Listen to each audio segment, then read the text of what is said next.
Hi, this is Chris Henry, your Southern Gospel Gardener. Thank you for joining us on the third episode of, well, gardening Southern Gospel style. Today we're going to be looking at putting in a rose shrub. We're going to take out a plant, replace it with a rose shrub.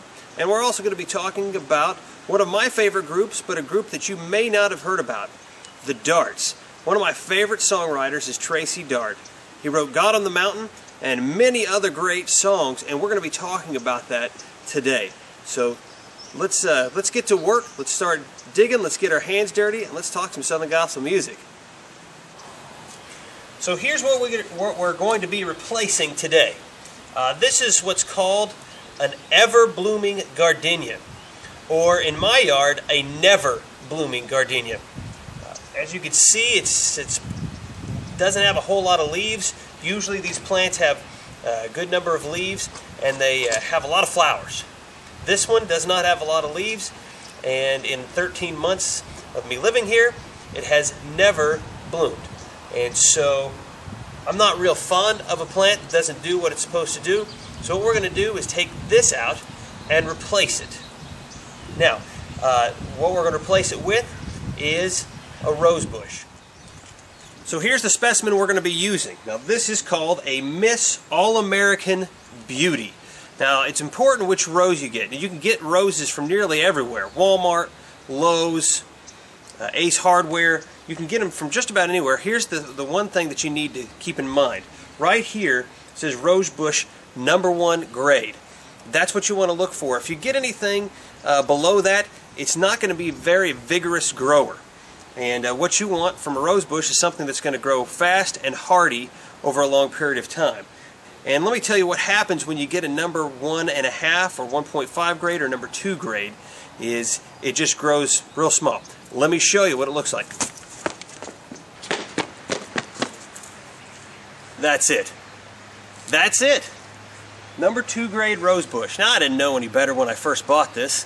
I had to do some studying. I wish somebody would have produced a Southern Gospel gardening YouTube video so that I wouldn't have messed this up. But what happens is you get something like this. It's just a #2. It grows very slow, and then you get very small roses. Very bad. You don't want that. So make sure you get a #1 grade rose bush so that it can grow well. One of the greatest songs of all time in Southern Gospel music is a song called God on the Mountain. And if you follow Southern Gospel music, you've definitely heard this song. Made famous by the McCameys back in the late 80s. It became probably the biggest hit of the last part of the 80s, early part of the 90s. Everybody loved it. Everybody wanted to hear it. Linda Randall has done it on the Bill Gaither series. Many other groups have done this song. And whoever does it, it's always great. Everybody loves the song God on the Mountain. And Tracy Dartt was the writer of the song, which puts him automatically up in the top echelon of songwriters of Southern Gospel music. That's the thing, he didn't just write one song, he's written many songs, and we're going to talk about some of those songs today. One of the things I love about the Darts is they're not traditional Southern Gospel. When you listen to their albums, I like to call them Disney Southern Gospel. So what do I mean by Disney Southern Gospel? That means their tracks aren't just typical country style, Southern style.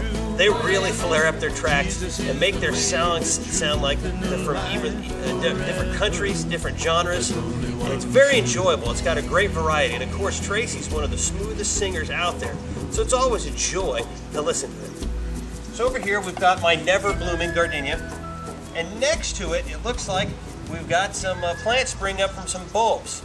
These are going to be daffodils, so we want to stay clear of those while we're planting. We want to have a rose bush, and of course once we prune it, we're going to want it to go straight up. We don't want it to spread over into the daffodils, even though they're only going to be there for about a month out of the year.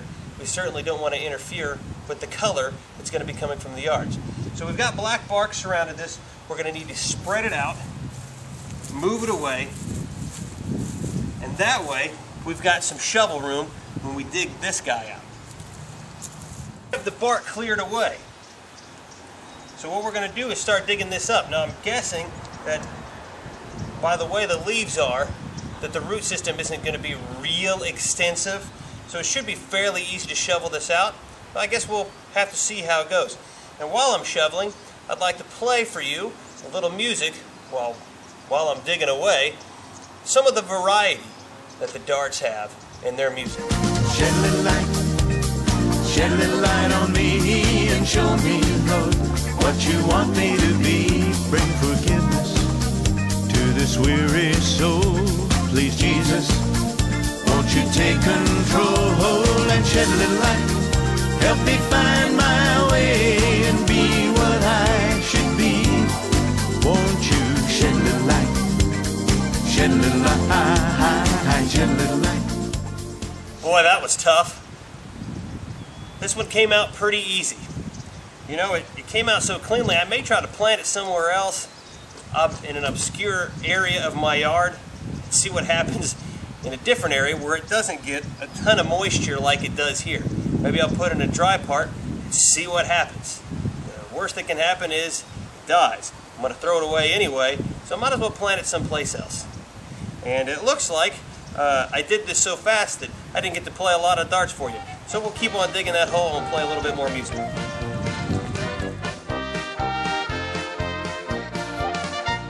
I read in the Bible just the other day how David danced with joy before the Lord. I could hardly believe it, but what was I to say? It was written right there in the Holy Word.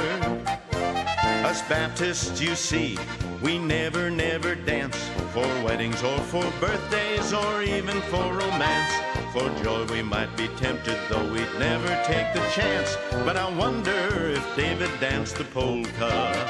I wonder if David danced the polka like they do up in Minnesota. I wonder if David danced with glee like they do down in old Milwaukee. Whenever you're planting a rose, you want to make sure that you've got some nice compost. You don't want to just take the dirt that you pull out of the hole and put it right back in with the flower. What you want to do is give it some nice compost, gardening soil to surround it so it has plenty of nutrients to start off with. Now, one of the things that I really like to use, a lot of people don't, but I do, is this stuff right here, poultry compost. That's chicken poop. And this stuff has tons of everything that a plant needs. And it's not chemically made, it's not harsh on your soil, it's not harsh on the groundwater. It dissolves well, and it gives the plant all the nutrients it needs. Now what you want to do is you want to mix it in with the dirt that you pulled out. Mix it together, because this stuff will, over time, start to dissipate and completely disappear. So you want to mix it in together so your plant doesn't just sink to the bottom. All right? Now, one of the reasons I picked the Darts today, not only because they're one of my favorite groups, but they have a song called God Stopped to Pick a Rose. And this is one of my favorite songs of all time. It's definitely up there with the top of probably my favorite song that Tracy Dartt has written. So I'll let you hear a little bit of that while I start putting the dirt and soil and this rose bush into place. I walked into the garden heavy-hearted, thinking of my loved one just departed. I saw one rose was missing from its stem. It seemed to bring me comfort deep within. Someone harvested that bloom to bring beauty to their room, and it helped me know I'll see my rose again. God stopped to pick a rose today, a rose for heaven's sweet bouquet. I'll see that rose again someday. Now, I've said it before in other episodes, I'll say it again.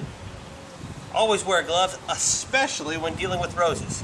Usually you mess with roses once without gloves, and that's all it usually takes. After that, you'll use gloves from that point on. So we've got the hole back filled in. We've got the fertilizer underneath. We've got the dirt here.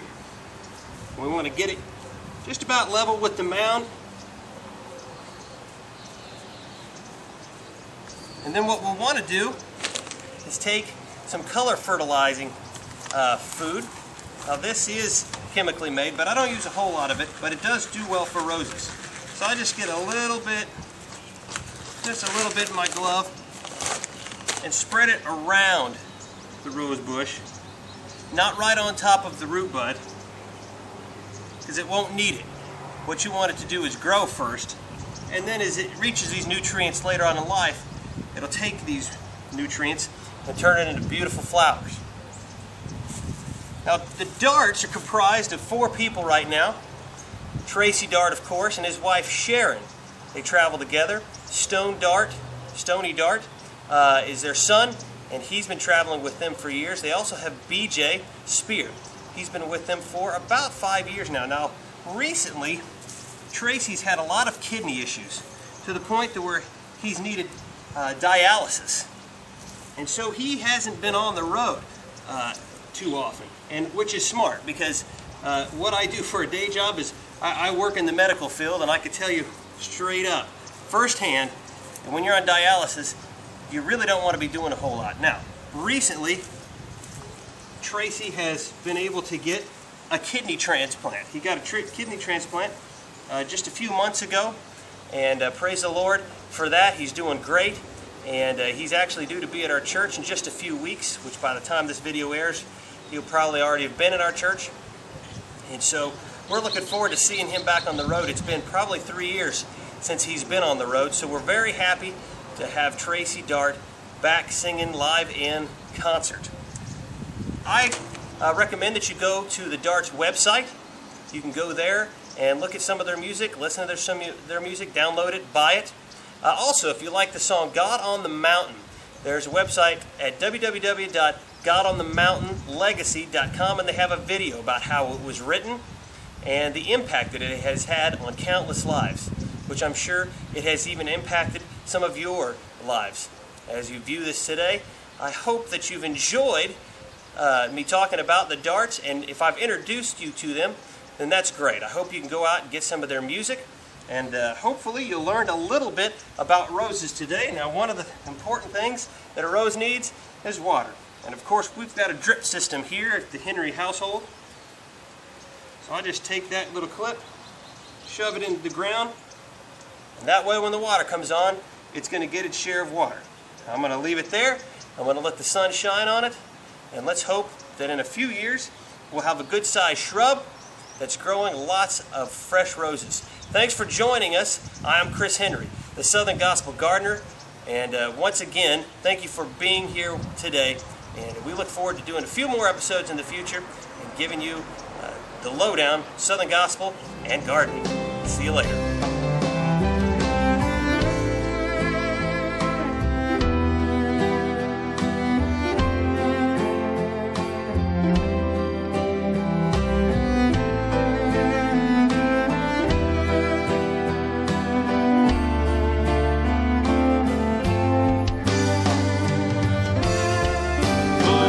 I know I am secure, no matter what befalls me. I have a place in heaven sure, a place that I call home, a place that I